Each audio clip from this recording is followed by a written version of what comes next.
Hello, ladies and gentlemen of the internet. Today I wanted to talk to you about Victoria Day.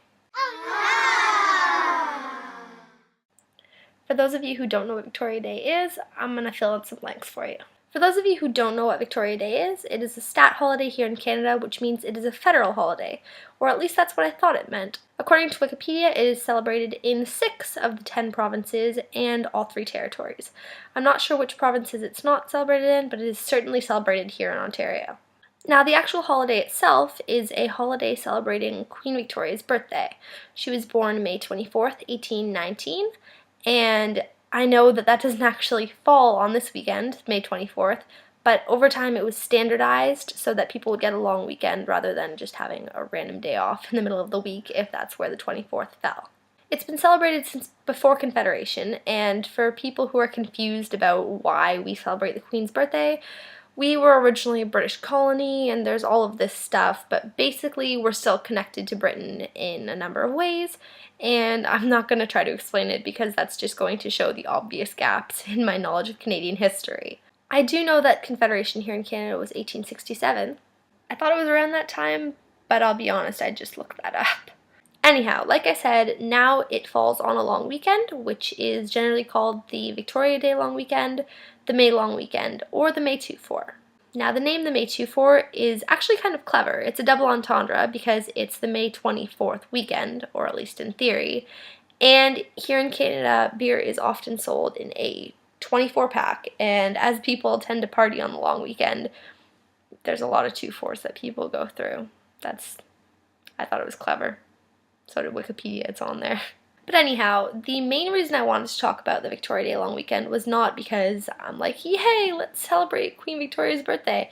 Not that there's anything wrong with doing that, but like, I didn't celebrate half my friends' birthdays this year because we were all away at university, so I think they'd be a little offended if I celebrated Queen Victoria's birthday just because it was Queen Victoria's birthday. One of the main things associated with the May 2-4 long weekend is the beginning of summer, or the unofficial beginning of summer. Some people also consider it the end of winter, but I don't understand how that works because I thought that it was like winter, summer, and then there was spring in the middle.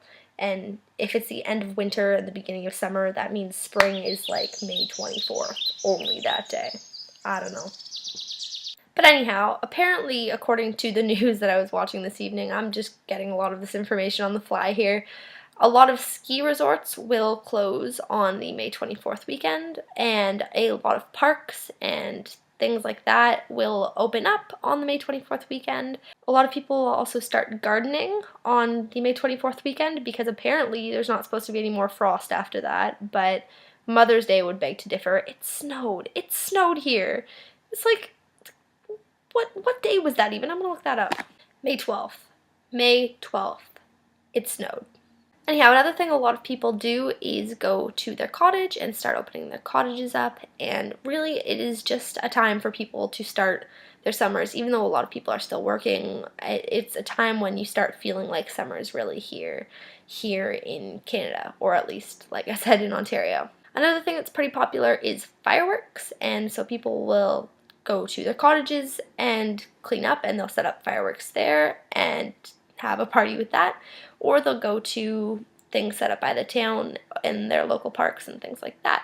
And so really it is a big party weekend for a lot of people here in Canada. I don't want to keep generalizing and saying Canada because apparently it's not everywhere, but yeah, that's really what I wanted to share with you guys. And one thing I found kind of funny was I was recently told that apparently there's no holiday to celebrate Queen Victoria's birthday in Britain itself, which I thought was just kind of funny because we're kind of connected to Britain, and then there's Britain that is Britain, and why do we celebrate it and they don't? I just thought that was kind of funny. So yeah, anybody who's in Canada, let me know in the comments, maybe, if you want to, about what you're planning to do for the May 2-4 weekend.